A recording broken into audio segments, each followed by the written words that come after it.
somewhere deep down inside me knew that I was like, I can actually do this. Like, I will be able to do this. I'll be able to fucking do this. Like, and the big learning curve from 2023 was shattering those preconceived ideas about myself, about my not being good at anything specifically, you know, just being just an average player, not knowing how I can, where I'm going in life and what my direction is.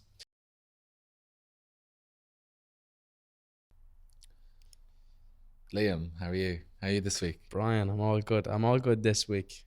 Any news? Anything new in your life? I know. Quiet Christmas, back to it now.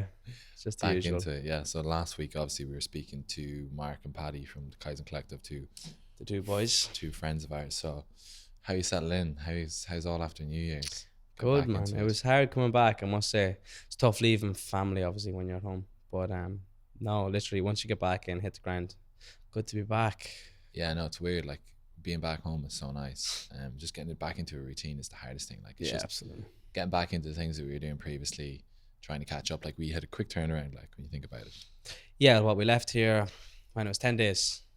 Well, it wasn't even 10 days at home, but it was 10 days in total. So, yeah, it is. It's quick turnaround. Quick from when we landed though to straight back into work. Yeah. It's getting busy though, like in terms of work in the market. Like, It's getting busy. Is that just a contrast to a quiet December, or? That's what I was telling some owners. I was saying that I think it's just a bottleneck, like just a bit of a squeeze from the quiet period of Christmas. Everyone's getting back into gear, but you do notice it getting busier this time of year. Yeah, I think a lot. But the start of December was busy, and then it just stopped. I think that's people just push it off until after Christmas.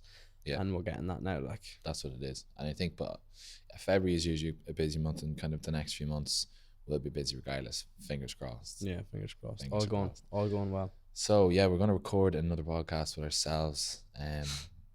Bit of a recap. On 2023. It's, I know everyone says it's just another day, like moving into 2024, like, and it is, but I think it's important to have some sort of a structure and a plan for each year, and then reflect upon each year afterwards. Like, it's been massive for me. Like, I was just going through the night before New Year's Eve, just going through kind of some of the stuff personally, like about 2023, reflecting on 2023, looking into 2024.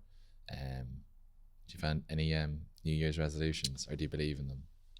I don't, to be fair. Because then coming over here, I started a couple of resolutions at that stage. Do you know what I mean? Put the head down and stuff. So more consistency, I suppose, in 2024.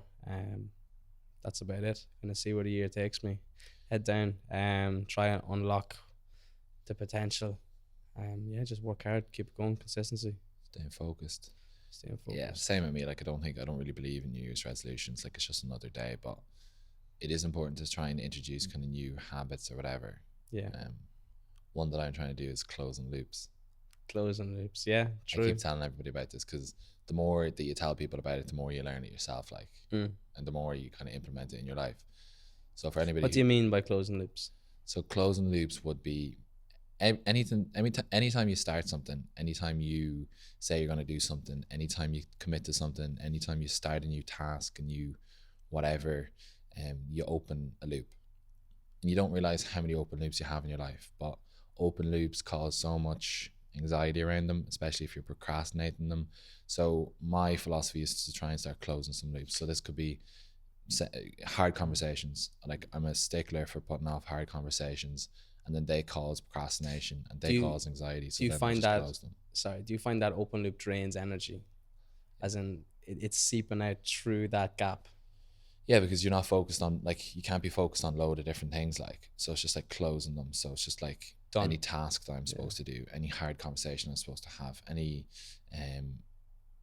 friend or relationship or somebody who I need to speak to close it off, to finish a task. It's not in the back of your mind, like, it's finished. Exactly. Done, file it away somewhere. Literally, I think that's a really good analogy. Like, file it away, stop it here, put the full stop there, and then just park it, and then move on to the next thing. Because you don't realize, if you think for a minute how many open loops you have in your life, you start to realize that these things are draining my energy. Like these things are still left open where I'm not sure what I'm doing with it. Like it could be something. Open tabs in the background. Literally, it's all the open running tabs. the battery. But it's those things that you say you're going to do, but then you don't do, and you just keep kicking them down the road. Like, and if you're working on something like consistently, but you keep putting it off, it's just like the sooner you close it, the sooner you can move on. Absolutely for you. And I think especially where you get your anxiety from when your open loops, like even before you had kind of put that phrase on it, like if you've got WhatsApps to reply to or you've got an email to reply to, Exactly. you can see it just building inside you, like it's making you anxious until it's done. So yeah, I suppose that's probably a good one for you. That's a good one. Like WhatsApps, like if you've got like a load of WhatsApps to reply to,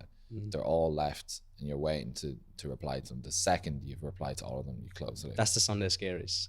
That's the 52 WhatsApps. But that is what the Sunday scaries are, not being prepped for the week. You know that you have to start getting, you know, shit put together, getting your week planned out, getting your like clothes and everything sorted for the week and planning out the week. And having a good plan for the week enables you to not have those scaries and to be able to close that loop. But I think that's even the first week. Obviously we normally leave our preparation till a Sunday. You know, Saturday you're working or whatever, you might do something Saturday evening, and your Sunday you're kind of prepping. But this weekend's the first weekend I kind of prepped on the Saturday, and it does give you that like sense of, right, I can relax on a Sunday. I don't have that much to do. Like it's all right.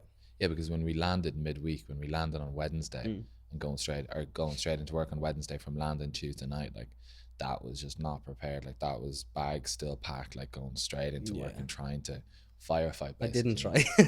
Left it. Thursday was my day. Firefight, like you're just on the back foot. Like, and that's why it's so important to prep on Sundays. Like that's one thing I spoke about in the playbook, the Dubai Real Estate Playbook, was set yourself up for the week. Like there's no, if you drink on a Sunday evening, like you are going to feel the repercussions for that Monday, like, and you're only fresh or Tuesday, Wednesday, and you're just catching up for the even rest if you of the drink week. on a Saturday, you're not fresh Monday. So That's drinking fair. on a Sundays, you're doing yourself in for the week. Like, That's fair. That's fair. Like we were even speaking about drinking and taking that into 2024. So trying to cut that one out. Trying to be able to socialize on a Saturday night without having to go on the beer. I suppose like you love it as much as I do, but it would be nice to be able to go out on a Saturday night and kind of set that in place, that you don't have to drink every time you go out. And be able to go out and still have as good of a night. Like if you're listening to anyone that has given up drinking or whatever, they're saying, yeah, those first 6 months are horrible, but then afterwards they don't even notice the difference. You know, you wake up on a Sunday morning, you're fresh as it could be. Like, is this a new perspective for you, like thinking about the like negative effects of drinking? Like, is this something that you ever thought of in 2023 in your last job, or is this something that's absolutely not? Yeah, it's new. Yeah, absolutely. Like even my last job, if I got to Wednesday without drinking, I was like, okay, I'll go for one on Wednesday, maybe on the way home from work. Thursday, then okay, you stop for a couple, maybe a couple too many, and then you're out for the weekend. Like, why is that different here? Yeah, I don't think you can do it here. You can't. In this job or in Dubai? Well, both. In the job, definitely not. Like how you, like at least in the old job, right? You go in with a bit of a head on you, get your coffee, you know, just relax for an hour and a half, do the easy stuff, and then get your day taken over. Here, as soon as you go in, it's go. Yeah, because you're getting paid. Like, as in all you have to do is sit there. You just show up. Like here, just hide. Like, but like here, like there was one day at the very start that I was hungover, and I would never do it again. I went out on a Sunday, and I would never do it again. Like on Monday I may as well have not been there. Like, and like I was the biggest idiot. Like I didn't think about I was the biggest idiot. Like as in, because I didn't, like, there was no point in me even being there. And I wasn't really thinking about my. I don't think it's the culture here though, really. Anyway, like in the UK, it's a big thing. I think on the way home from work, like the pubs would be packed, and I suppose I didn't have the likes of you to come home to and chill out and chat or whatever. So it was a case of, right, come home. Me to come home to. Literally wifey here at home. No, but you know what I mean? Like, come home, you can sit there and have the crack or whatever. But like over there, you're going home just to go to bed and go again. So stopping in for a drink or something was nice, you know, broke up the week a bit. On a Wednesday, Thursday and Friday. But here you don't have that culture. I don't like, where would you go? Well, obviously you've got Studio City around the corner, but you're not stopping in there. There's no one in there on a Wednesday, Thursday. There's no kind of local pub culture. No. Which is kind of blessing Yeah, disguise, to be honest. But then it the doesn't. 45 dirham pints would probably do that. It probably would do it. Yeah, so It that's the probably would equivalent do to it. what, 11 euro a pint. Yeah. So Oh, it's ridiculous. But yeah. Anyways, that's kind of a bit of a tangent, like into 24. But what about 2023? Like, what was the year like for you compared to I'm trying to remember. 2023, hectic. Yeah, hectic year to be fair. A lot busy, happens. Mr. Busy. Worldwide? No, busy year. Yeah, I suppose the biggest thing is probably moving over here, really. As you'd expect, I suppose. But yeah, no, busy year, a lot of changes. Good year though. Nothing catastrophically went wrong. Nothing went wrong catastrophically. Say that one for me.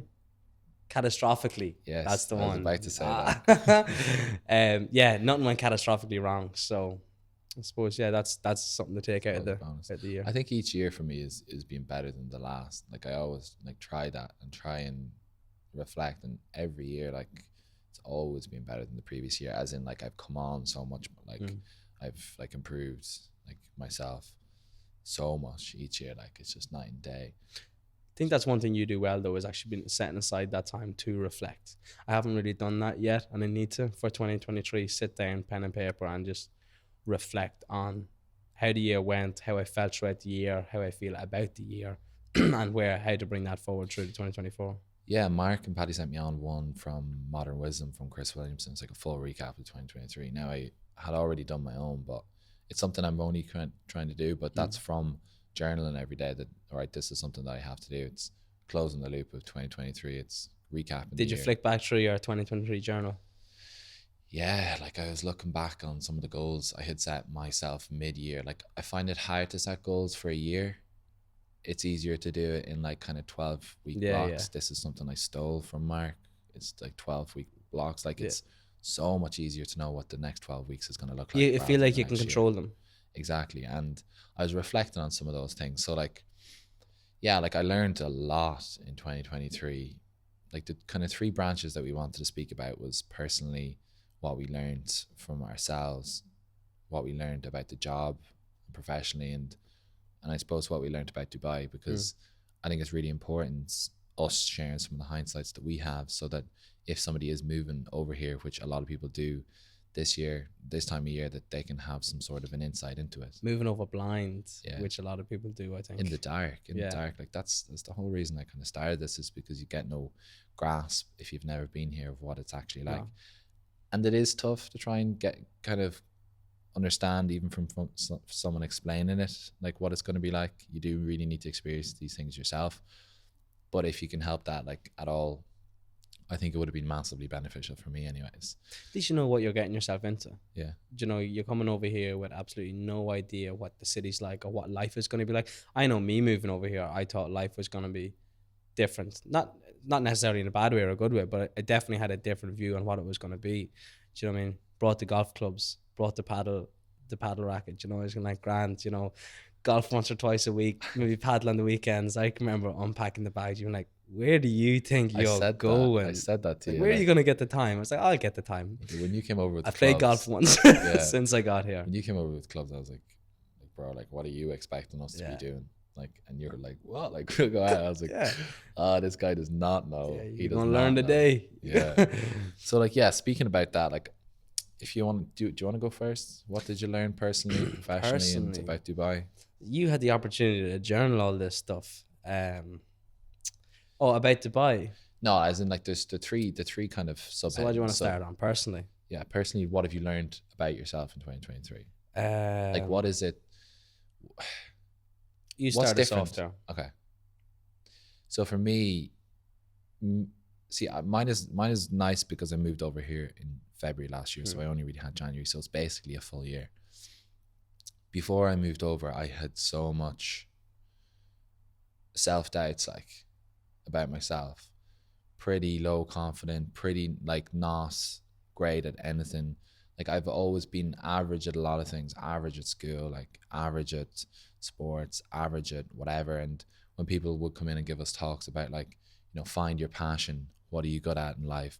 What is your unique, you know, point, or what is it that, you know, you would love to do? If you had all the money, like what job would you do? And I never knew what the answer was. Have you found your passion? I think I have, and I'm moving in the right direction. But what I've learned in the last year is I've got the first bit of something that I'm good at, and the first inclination from that was the sales job before I moved over, and I performed really well there. And then I left there, and I had so much preconceptions about how I would do personally in the job in Dubai. I wouldn't have thought that I would have done well, but somewhere deep down inside me knew that I was like, I can actually do this. Like, I will be able to do this. I'll be able to fucking do this. Like, and the big learning curve from 2023 was shattering those preconceived ideas about myself, about my not being good at anything specifically, you know, just being just an average player, not knowing how I can, where I'm going in life and what my direction is. Does that come from pure work ethic? You're good at working hard, or do you think you're good at sales? No, I think it's a number of factors. Like, I think, like, you can work hard at something and not smartly, and you won't get to where you need to be. Like in real estate, like, it is a performance-based job, so you do have to obviously work hard, but there's so many factors to that. Like, an easy answer is you have to work hard, but there's so many like different aspects to it. Like, and you've seen it yourself, like there's so many little things, and that's what's exciting about it. But what I was able to learn about myself was I was able to build confidence about my abilities, my own internal abilities, and shatter my own preconceptions, my own self-doubt, because I had a lot of self-doubt. Like, going back through my journal before I was going over, I had so much self-doubt. Like, even the first week, I was so overwhelmed with the amount of information, being like, this is a new city, a new job, new people, new faces. I don't know what I'm doing here. So I did have some of sales kind of experience, but that was it. Like, Yeah. And just the only way for me to be able to learn, the only way for me to shatter that self-doubt and build some sort of confidence was by having proof. I had no proof to show anybody, to show myself that I was good at something, that this is who I am, that I'm the kind of person that does X, because I had no proof. There was nothing that I was doing consistently. But throughout the last 11 months in real estate in Dubai, I've been able to stack that proof, like literally stack the deals one on top of the other, getting to 49. It's tangible. Exactly. And you can see it for everybody else and for me. And by doing things consistently, like doing all the habits that I'm doing, like, then I have the confidence that I'm the kind of person who does those kind of things. I cement that in my head as somebody who does those things, and taking on difficult tasks and being like, okay, I can do those. Like, I'm the kind of person that can take on difficult tasks.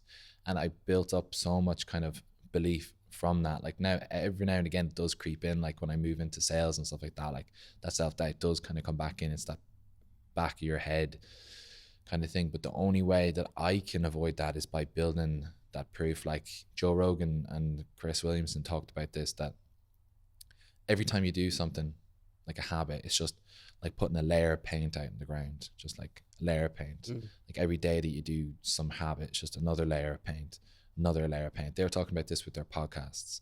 So it's just like, he's done like thousands of podcasts, and every single one from every day that he's done it is just another layer of paint, another layer of paint, another layer of paint on the ground.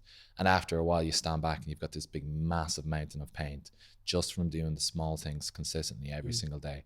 And you look back and they're like, okay, there's my proof. Yeah. There's my proof. And that's what it has been for me. That's the only way that I can get around it. There's no amount of me telling myself that, oh, I'm the best, like that, you know. My mum can be like, oh, Brian, you're actually a great lad, like, you know, like, you're really good, like, I think you're going to be great in life. Like, that's not going to do anything for you. And she never said that anyway, so yeah. Like, I don't want to go back to the Alex Hormozy quote, but like, you won't get confidence by shouting affirmations in the mirror, but by having an undeniable stack of proof that you are who you say you are. And that spoke to me. And the only way I can do that is, it's so tangible. Like, it's so easy. It's just like, do the thing and then reflect back on it. It's like, absolutely. Oh, I can do the thing consistently, and just stack that proof. That's what I learned personally. Like, it's been absolutely massive. Then about the job, like, before I moved over, I had no idea what real estate was going to be like, what the job looked like. No idea. Like, there's nothing, again, there's nothing to give you that insight. It's the real estate in Dubai is the same as Dubai is the city. It's just like this enigma that you're trying to trying to get a grasp of, like, in every other kind of real estate podcast, there is an ulterior motive, and they're trying to sell something, or they're trying to push that they're the best real estate company, or that they're doing the most. Like, there's nothing that actually just gives you the brass tacks on, this is how it is, this is what you're going to have to do, and this is how often you're going to have to do it, you know? Yeah. And I remember coming in, I thought I was telling, when people are asking me about what are you going to be doing, I was like, oh, I'm doing real estate. They're like, oh, like, will you be selling houses? And I was like, no, I don't think so. For the first 6 months, I think I'm just going to be attracting business into the company. That's what I told them, because for some reason that's what was painted in my interview. I'm not sure how I took that information up, but I didn't realize I was going to be doing leasing for, like, straight off the bat. Yeah, like whatever I was going to be doing. So that was a massive shock, like within the first week. I remember walking into the office, like, I was so intimidated by, like, all the people in the office being like, oh, these people are real estate agents. Like, these are qualified people. Like, I felt like I had so much imposter syndrome, like, within the first week. But again, after a while, it was just getting comfortable with it, doing it every single day. And throughout the year, I realized and learned so much about the industry, so much about a lot of those job. people now too, it's a role reversal, like, because as you said, you have put down the layers of paint, and they're walking into the office now after you've been there for 11 or 12 months being like, oh shit, he's qualified, like, he knows what he's doing. You know, new people, like, but even the people that have been there a while, you know, that have been excuse me, that have been doing real estate for a while, and maybe they haven't done the numbers that you have done.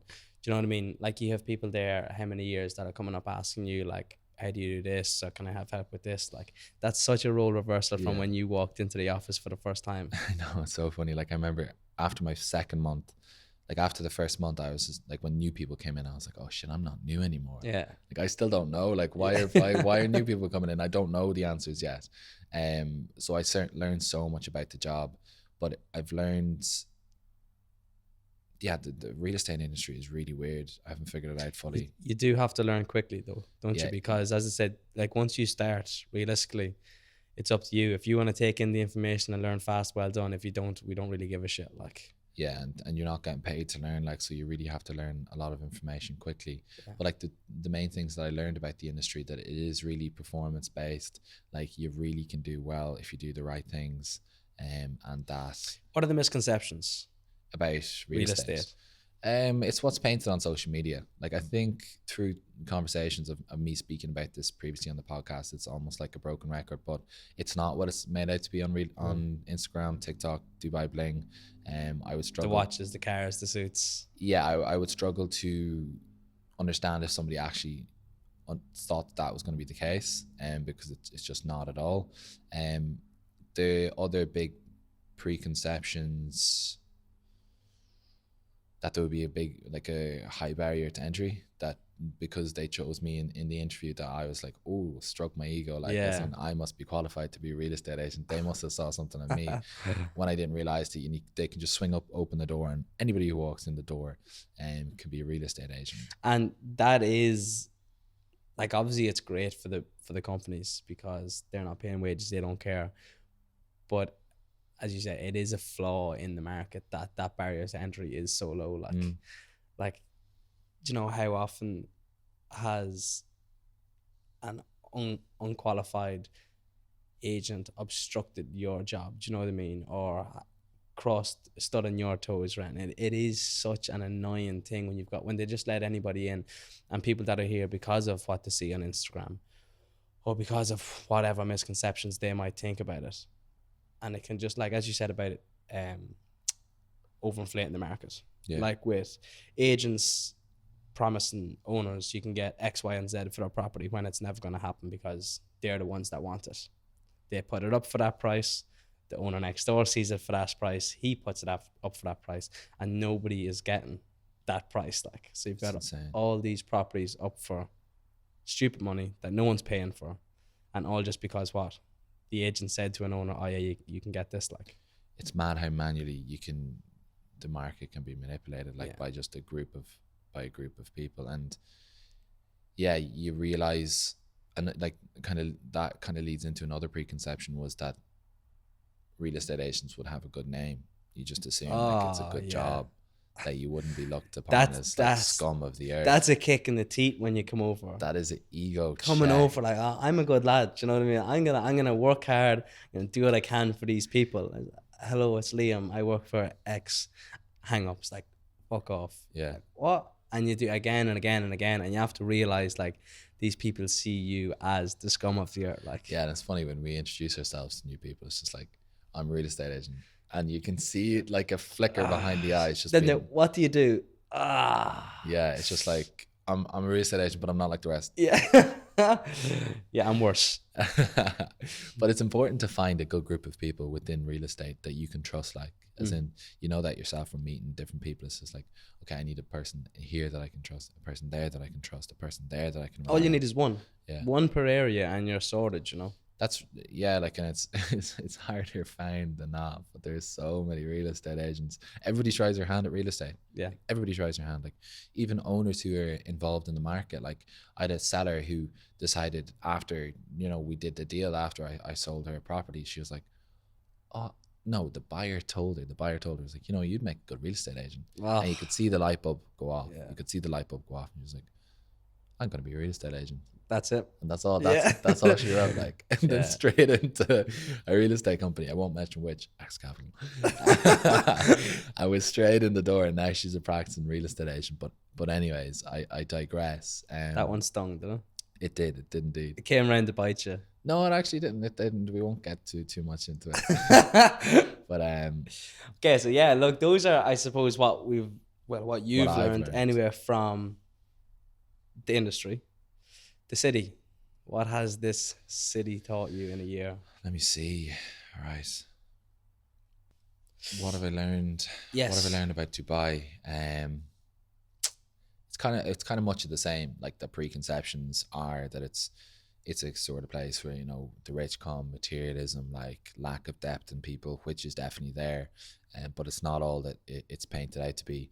I had no previous experience of Dubai. I'd never been here, so my preconceptions were that I wouldn't like Dubai because of what I was viewing from social media, from TV shows or whatever, and it didn't really feel like somewhere that suited me.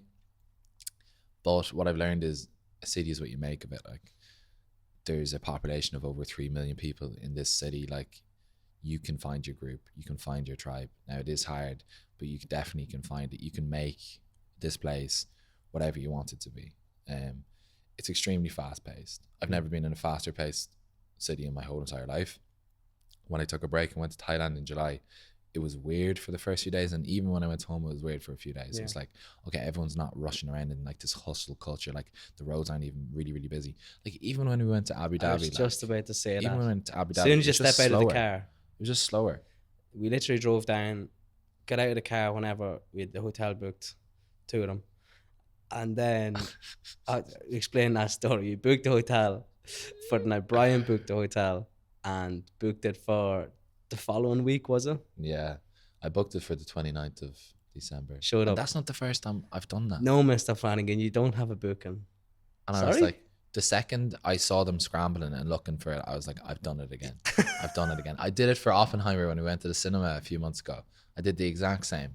And I was like, oh my God, I did it again. It's happened again. Anyway, we got sorted, even after all that. But literally, checked into the hotel, and as soon as you get out of the car, you can just feel there's a different vibe of the city. It's slower, everyone's more relaxed. There just doesn't seem to be that fast-paced buzz about it. And that's not a bad thing. It was lovely for the 2 days we were down there. It's nice, you can breathe again. But it's not a bad thing about Dubai, like, as in, like, speaking about kind of what I've learned about Dubai, like, it is the land of opportunity. Like, there is so much opportunity here. I mean, every day is different from the previous. Like literally, you wake up each day, you don't know what can happen, like, and it can really change the trajectory. And like, especially in a industry such as real estate, especially when we're dealing with people on the Palm Jumeirah, and we're dealing with people that, look, anything can come up. Like, we're dealing with high net individuals. Like, there's so many opportunities. There's almost too much opportunity. Yeah, like, even you can think, okay, this is a slow week this week, I don't have too much happening.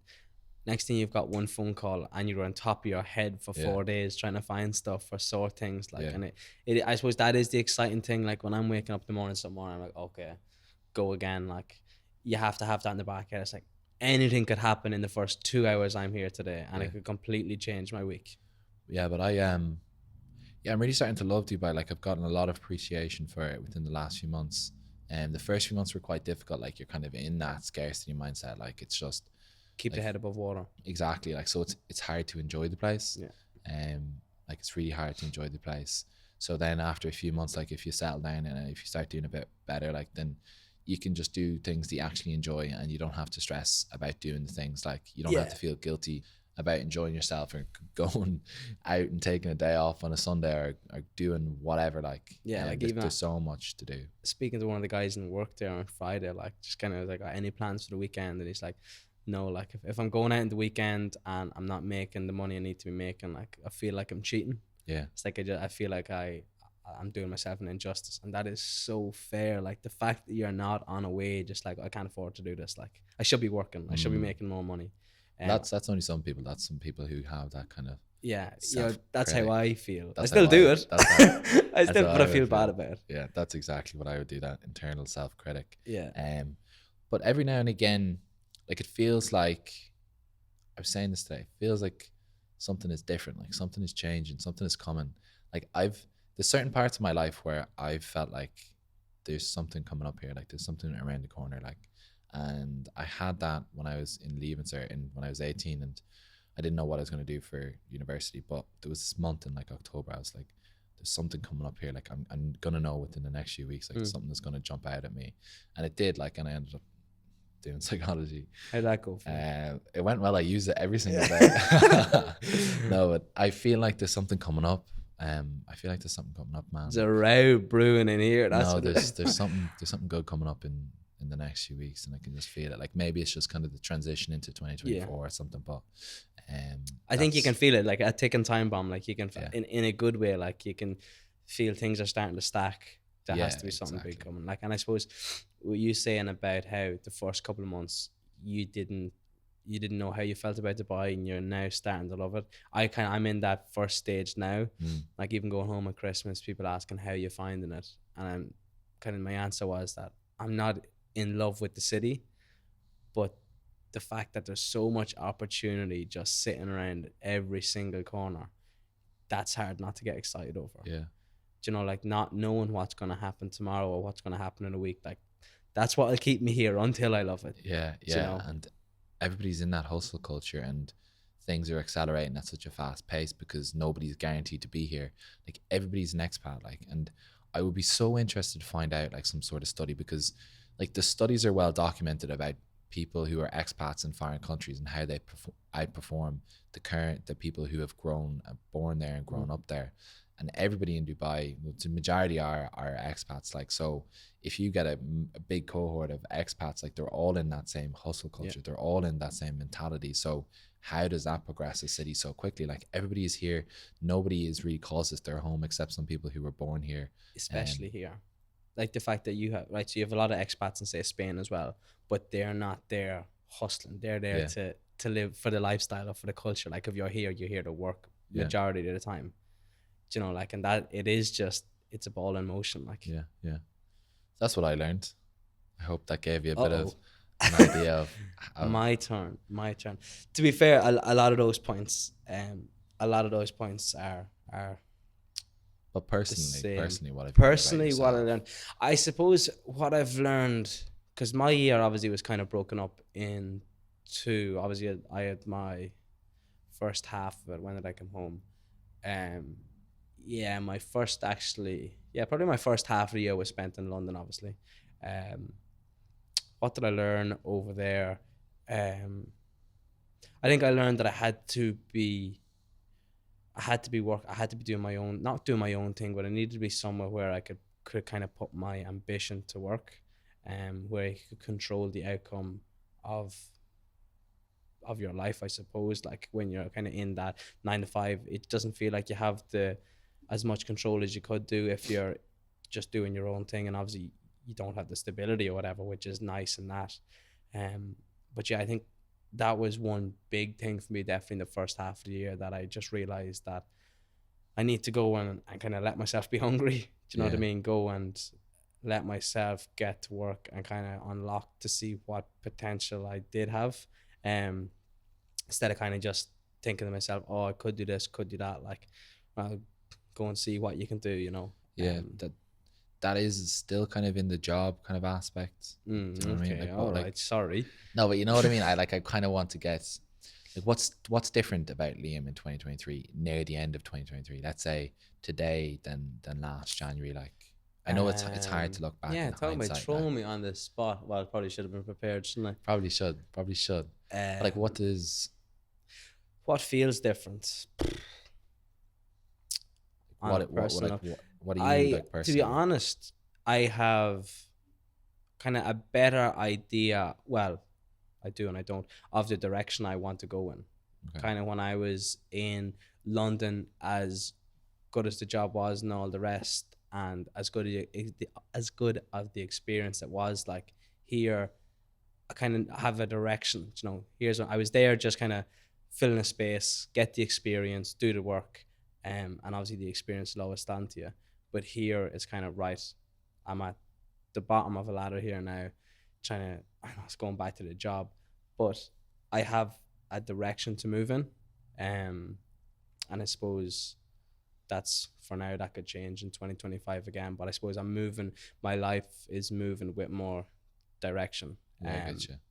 I'm not just kind of Liam that's just out of college. I'm like, okay, Liam that's now kind of beginning on the journey or whatever it may be. Yeah. And are you learning anything about yourself? Like, as in,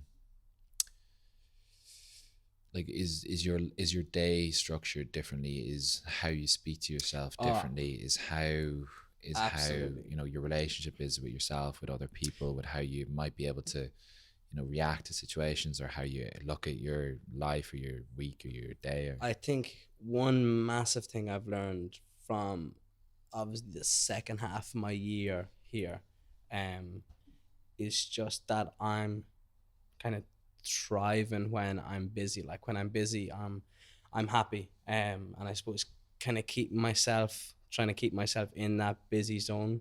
And that's not just with work, that's just with life, whether it's getting up, going to the gym, like having that structured routine keeps you busy. And I find when I'm busy, that's probably when I'm happiest. Don't have time to, I don't know who was speaking about it yesterday. It was David Goggins. We were watching a podcast about being when you're just sitting there doing that, giving yourself that, what's it, the gratification, instant gratification or whatever, like your mind slips and you go here, and that's when anxiety slips in or depression slips in or whatever. I definitely find from being busy, keeping my mind busy and myself busy, that I feel like more productive and more, like, what's the word I'm looking for? Probably more fulfilled as a person. Like I'm happier with myself. Do you know what I mean? Because I feel I'm busy. I feel I'm productive. Busier in work, or is it like not doing the instant gratification, not going for the easy things, not, you know, doing whatever? Like, as in, are you kind of a bit more conscious about, like, I know like our habits are like going to the gym, like sleeping early, like watching what we eat, whatever. Like, do you mean like that busy, or like what kind of busy? All busy. I think that busy especially though. Yeah, that kind of that routine. Keeping yourself busy in all aspects, like in every single aspect of your day, you're busy. Whether it is like at lunchtime, you got this set time, go eat your lunch, back to work, or if it's busy at nighttime, I have to be in bed. You just always have that set map, that roadmap to follow. It doesn't give yourself that time to slip, I feel anyway. But I think that's one thing I learned about myself, is definitely when I am busy and when I'm productive, that I just feel so much better about myself, and kind of life just runs more smoothly. Fulfilled, yeah. With more fulfilled, yeah. It's funny, yeah. Me, like, I spoke about this, like having a structured life allows for more of that, like, because you know what you're going to do at set periods of time, and like this time of the day I'm doing this time of the day I'm doing that. It allows for more creativity within those, because the small little decisions you've already made and you know what you're going to be doing, and it feels like you're moving in the right direction, like, as well. And it's interesting you said fulfilled and stuff, like, it's definitely an aspect of being here, because it's harder to do those things at home. Yeah, absolutely. That's something that I learned. Even over Christmas, slip massively. Like, I know it is nice to take the time off at Christmas, it's important. but like feeling like a piece of shit, like waking up at 10 being like, right, normally I'm up, have a gym session done, and have an hour of work at this stage, like, and I'm rolling out of bed. You just, that's what I mean, just slipping, like, and you're letting yourself kind of, those thoughts creep back in, like, but obviously enjoying it when at home and get up and breakfast is made. that is important. That is definitely important over Christmas, to take that time and be okay with it and not be guilty about it. But did you have a glimpse of, was any kind of glimpse of Oh, I loved it. That was the problem. Well, you just said you felt bad though about it. I did, but I was just like, it's that, it's, what did you feel bad about? As you said, that internal critic. Okay. Just being like, bro, come on, like, what are you doing? But just like, I don't have to get out of bed at 5 o'clock. Like, I'm gonna lie in here. It's like, oh, I am gonna have rashes, sausages, and pudding for breakfast for a third day in a row. Like, and I don't care. Do you know what I mean? And it's so easy. Like, it's just, it's my definition of just chilling. Do you know what I mean? Go for a walk, grab a coffee. Like, and I wasn't doing the gym sessions during the day, and it was just so nice. Like, bumming them off. It's like, oh, I don't really have to do one today. Yeah. But it's that internal critic being like, come on. It's okay for Christmas, but when that starts to slip, whatever, like, then, yeah, like for me, I used to always hate Christmas because it used to slip, and then I would get a glimpse of who I thought I innately was. Like, I was like, oh, if I was left to my own thing, nice. Like, this is only what I do is just sit around and do nothing. But you find that is unfulfilling. Like, unfulfilling is the word. Like, like it's just like, just live, like, just being prisoner to your hedonic reactions, just guided by whatever. Just like, I'm going to do what I enjoy and what's good for my short-term pleasure, like, and that's good in the short term. Like, it is good in the short term. And I had a lovely Christmas this Christmas. Like, I just chilled out, like, and I wasn't stressed. Did you find it tough? Sorry, go on. Did you find it tough coming back? No. I felt guilty. I'm the opposite way. Like, as in, I was feeling guilty. I had this burning stomach, like pain in my stomach, like some days where I was sitting on the couch doing nothing. I was just like, I'm in my head, I'm like, I'm enjoying this. Yeah. But my body is just like, no, like, you should not be doing this. Why? Because there's work to be done. Like, yeah, it's just like, I haven't whipped myself enough in the day to enjoy this thing. It's just like, that's not good. Like, that's more on the outer bounds of the destructive side of being too harsh on yourself and being so, like, driven to be consistently busy and doing whatever. But that's just a byproduct of me being really busy throughout the year. But like Mark was saying, that he thought that I was a bit more relaxed during Christmas, that I was able to switch off, and I definitely was. But after that 10-day, I was like, right, I must be rubbing off on you. No, but I was ready to go back into it after the 10 days. Like, the first few days took me a while to kind of get back into the swing of things in Sligo, but then after a few days I was like, okay, here's my routine. Even going for runs and going for swims with Mark, whatever, I was like, okay, this is nice. Going to the gym in the morning, and then in the afternoon and evening just chilling out and understanding that was okay. I think that is nice. Like, and I don't think I would have had that internal critic if I got up in the morning and went to the gym or did those couple of hours of work or whatever and then relaxed in the evenings. Do you know what I mean? That's still, like, you're still busy. You're still following that roadmap. It's just the fact that I didn't. Yeah. And I loved every minute of it. But it's back. But that was it. Like, and I kind of was dreading coming back because I was like, oh, this is nice. Like, you know, I'm enjoying this. Dinner cooked every day. Like, comfortable. Yeah, comfortable. Exactly. And as soon as I hit first day back into work, I was like, oh, nah, this is it. This is more like it. You know what I mean? Let's go back in the gym, back to work, back being busy. Yeah, it didn't have that we were a bit sick, like, or dosed or whatever. But yeah, absolutely. No, never does. What did you learn about the job? We went on a massive tangent there. What did you learn about the job? Yeah. What did you learn about I real think estate? to be fair, you hit on a lot of points that I learned about the job as well. I suppose everything that you've learned, I'm walking in your footsteps, so I've learned too. The huge one for me was that we are like the scum of the earth. Do you know, coming over here, it's like, oh, real estate agents, like, that'd be so cool. You come over and that is just smashed straight away. Like, I remember picking up the phone. I'm like, hi, it's Liam here. Are you free for talk? You're like, fuck off. Like, don't call me again. It's like, what did I do wrong here? Do you know? But my mum said Yeah. a real estate Yeah. agent in Dubai was cool. Yeah. It's I'm laughing at the ignorance of it, like, and Absolutely. it's so funny. But you had a different, like, as in, I was completely in the dark. Like, how do you think? Oh, I had it tougher than you. Here No, that's Nah, not what I'm I'm saying. joking. As Yeah. in, you came over here from me telling you what the situation was, Yeah. like a friend. You had, like, obviously me to trust, or I would hope to trust, with with saying what it would be like.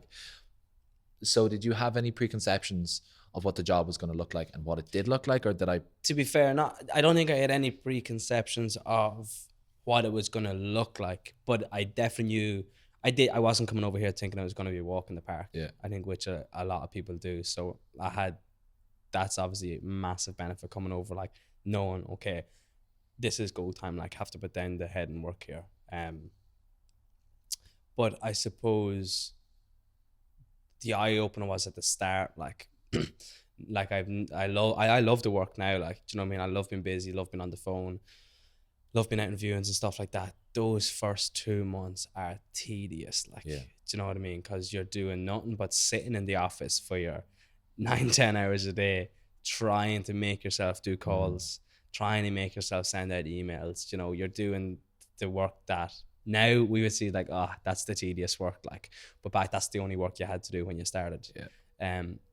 So I suppose I probably underestimated how grueling those first 2 months were going to be. And still are, like that work is still grueling, like that's still tedious work and it has to be done. I was just saying that to you, like I need to put in a stint of that grueling work now for the next 2 weeks again, get yourself back moving. But yeah, that was definitely didn't expect it to be as tedious and grueling as it was. Somebody asked me what do I think the hardest part of the job is, and he's new in the industry, and I thought about it, and what I said was, when you start not knowing what you're doing today and how that will affect you tomorrow is the hardest part. It's like, okay, I'm doing these things today consistently every single day. I'm not getting instant payoff for this. So how do I measure if this is something I should be doing? Yeah. It's so hard to ignore when you're not getting positive feedback from the tasks and the things you're doing, and being able to kind of have that long-term look at, okay, what I'm doing today isn't going to directly affect my outcomes tomorrow, next week, it could be next month, it could be the month after, and having the discipline to be like, okay, I'm not going to get instant kind of gratification, instant reward for this, and I'm just going to have to bite. That is tough, like it is tough having to, like, and especially where it's not just the case of like in the gym, I'll lift this heavy weight and I know down the line it'll pay off. Like you can't just do one hard task and it'll pay off. It's consistently doing a shit task over and over and over. And even though you know, oh, they say it'll pay off down the line, it's like, well, I haven't seen it yet. Yeah. And it is kind of only until you see it once or twice, you're like, okay, it does pay off, they're telling the truth. But then you still have to go back and do it again. Like, but it's hard to see how the things directly correlate. It's hard to see how your successes today are determined by what you were doing last month, because there's no clear correlation. I'm getting lucky this month. Like, yeah, it's like you're working hard a month and a half. You put yourself in a position to be lucky. Exactly. Like, I think it's important to kind of remember that too, and I think that's why kind of the journaling and stuff comes in so important too, because at least you can kind of see, not even journaling, but your day planner, like you can see what you've done this day, like, and if you flick back 4 weeks, like, oh shit, like I was keeping myself busy then and I'm busy now, you know, and vice versa. If you're quiet now and you look back a month ago, you're probably doing sweet fuck all then as well. Like, yeah, I think that's the importance of doing anything on a daily basis that you're not getting instantly rewarded for. So like with the gym, like that's long-term reward. So like meditation, that's long-term reward. Like doing something hard like cold shower is long-term reward. Journaling, long-term reward. It's I know they're long-term rewards, but you still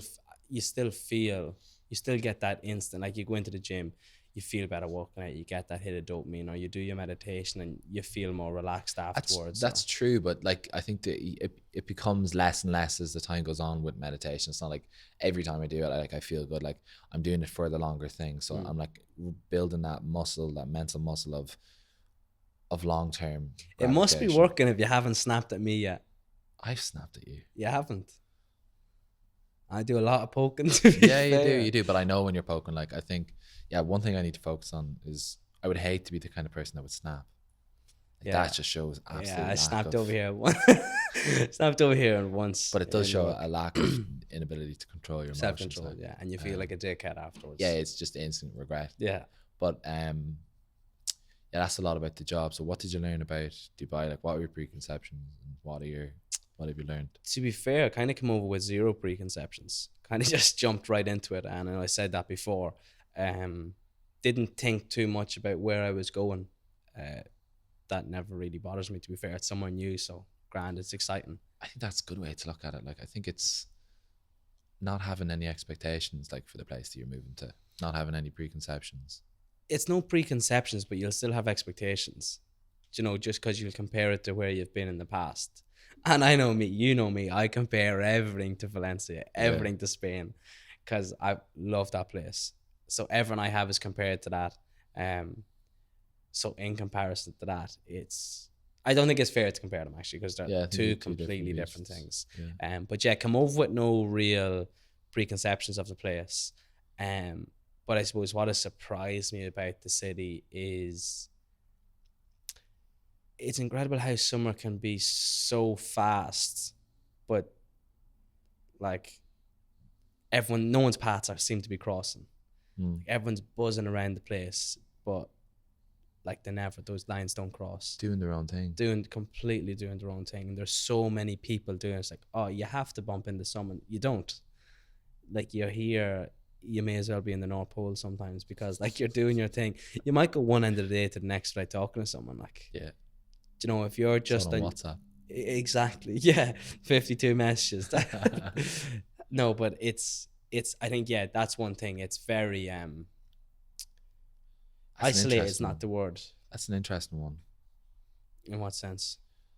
Yeah, like it's such a busy city with so many people, but everyone's doing their own thing. Like, and it just feels like you don't cross. Like, and I suppose that's where I compare it to somewhere else. Like, if you're in Spain and you go for a coffee, you'll be talking to the barista, or you'll be talking to someone else in the line, or you don't have that here, really. I don't think. Like, I suppose it's probably our experience, like being in real estate. Like, it could be completely different. Like, if you're working, like in an office with a lot of people, or in a school, or in a whatever. Yeah, absolutely.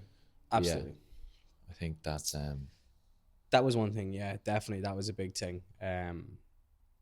Yeah, being able to go the whole day without actually having a conversation with a stranger. Like, and I love I love speaking to strangers. Like, it's one thing I used to write in my journal. You know, it's like, write 3 things that would make today a good day. It's like, oh, if I could have a conversation with a stranger today, like, don't know why, it just gets me going, you know. And I think that's so hard here. Do you know what I mean? You can't just seems like you can't just speak to anybody, you know, because as you said, I think not all, the majority of relationships here are so transactional. So there's no just speaking to someone for the sake of speaking to someone, you know. So yeah, that's a big thing. But I think you get used to these things, and I think you have to kind of just change how you're doing your day to day to kind of fit in with that. Yeah, I think the meeting with strangers and chatting to them, that's interesting. Like, you could definitely like try speak to strangers, but it feels like everyone does have an ulterior motive. Or is it maybe just people are too busy? Like, people are genuinely just too busy doing their own thing, because everyone is so busy here. But yeah, that was definitely one big thing.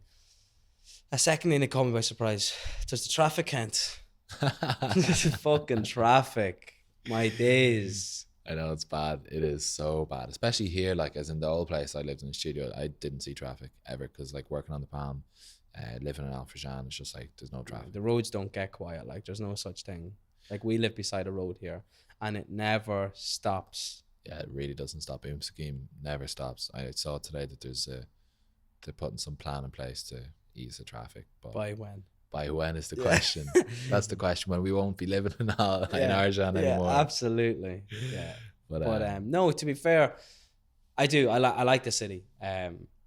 It's an interesting thing, but I think, as you said, until you get to the stage where you can stop whipping yourself for going out and having a good time, you won't enjoy it here. Yeah. Because it's the city is obviously in the middle of the desert, so everything to do is built for enjoyment. Like, you know, like there's you can't just going to the beach is literally the only thing you can do for free Yeah, on a Sunday to chill out. Like, I get you. you know, It's not that bad though.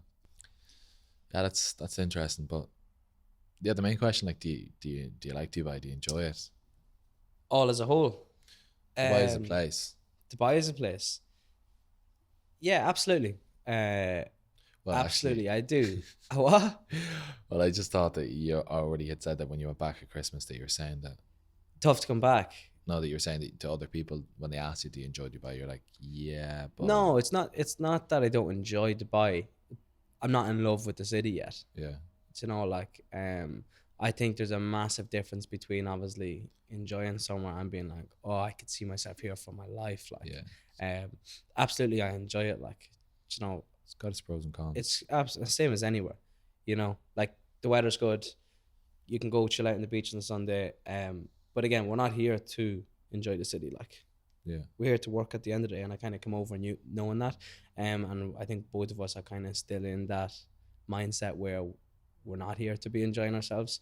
But as having the head down and working goes, yeah. Are you enjoying it? yeah, I am. Like, yeah, I was saying, more and more like by the month, like, and I'm getting like ideas of like if I was to stay here for a long period of time, what I would like my like life to look Yeah. like. Yeah, like, so I don't know how long I'm gonna be here, but my philosophy is like, if I don't see myself here for 6 years, like, why should I be here for 6 days? You really need to give it enough time to see and reap the rewards from it. So the game plan was to give it a year and then, you know, recuperate and see what the story is.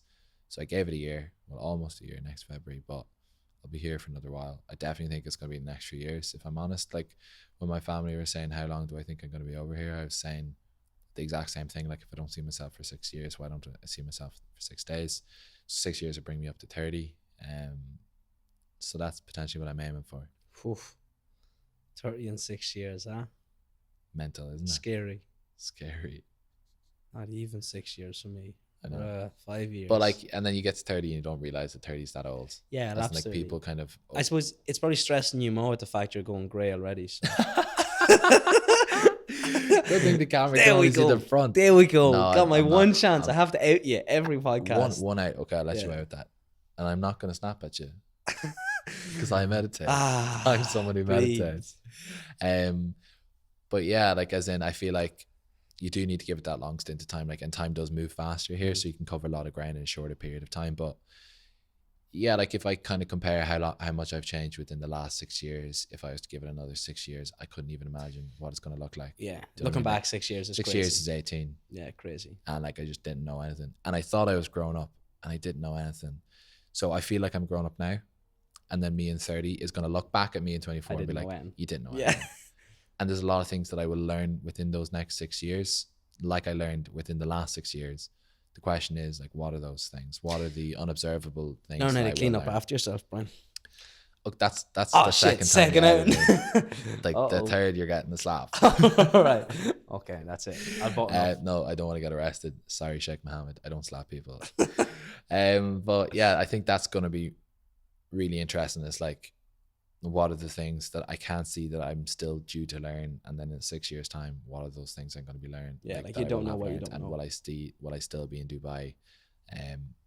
There's things out there like that you can send an email to yourself for 6 years or 7 years or 10 years and then look back at it, which I think is cool. I haven't done any of them yet, but it's so funny. I've heard people reading, like, listening and talking about theirs and be like, oh my fucking god, like, I didn't know a thing. Who is this guy? Yeah, it's so funny. Every year I think, you know, I'm grown up, and then the following year I'm just like, yeah, I didn't know anything last year. Idiot. But Yeah. absolutely buzzing for 2024, like this Yeah. year, like, as Looking we said, forward. like, if the amount happened in 2023 as it will happen in 2024, then, like, who knows? It is crazy looking back. Like, you think a year flies around, but when you do look back and analyze your year, like, holy shit, like, a lot happened in a year. Like, it's been the biggest year. 2023 has been the biggest year of my life, yeah. without a doubt. without a doubt. It's your first time moving away, really, isn't it? Like, so Yeah. that's huge. And I was only able to kind of learn all these different things about myself, about the job, about our direction in life, about it, whatever, is by moving, completely just moving and risking, taking Putting a massive yourself out of your risk. comfort zone. Yeah, and that's why I always encourage people to do, and what I would encourage like my children to do in the future is take those risks. Don't sit within those kind of confines of that square box and within that comfort zone. Exciting year pending. Yeah, very exciting. Very exciting. Exciting week pending too, actually. First of our meetups on Sunday. Yeah, so me and Liam were having a bit of a chat and a bit of thinking during the week.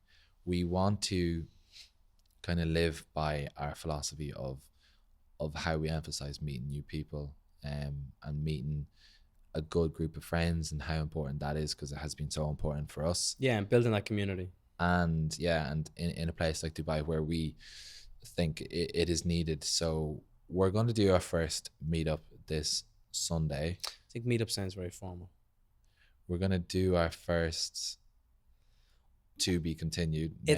It's not even a thing. We're going for a run, a swim, and a coffee Sunday morning. I suppose hoping that if there's people listening in Dubai, like-minded people, that to come and join us. Yeah, if you've listened to an hour and 2 minutes of us speaking, that's the last thing you want to do is see us on Sunday. But yeah, look, we're going to be meeting this Sunday. Venue to be confirmed, potentially Kite Beach. I'd say so. Yeah. Do a run, a quick dip, and then a coffee. Short job. All welcome. We'd be absolutely delighted to actually even have one person. Yeah. If not, it's just going to be me and Liam. Me and you, buddy.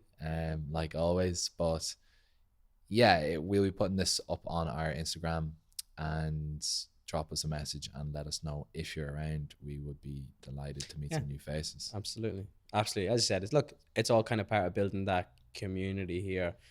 So if you can cross paths with someone in this busy city, I'm sure it'll always help. Obviously having you over here, you having me over here is massive for us. So being able to branch out and meet more people and maybe kind of change their environment as well would be massive too at the same time. Yeah, so.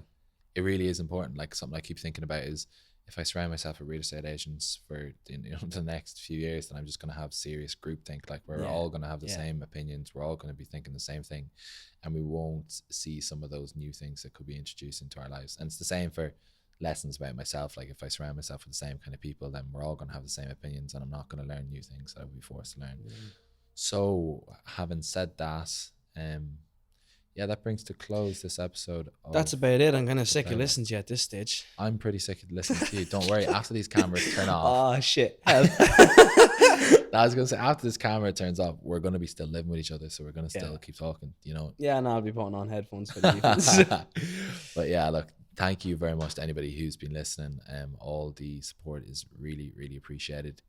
Make sure to click that subscribe and follow button wherever you're listening or watching, and we will be seeing you in the next one. Check the socials for the meetup Sunday. Meetup Sunday. The meetup. We're going to change the name of that. Yeah, we'll come up with something. Yeah. Good luck. Good luck. We'll see you later.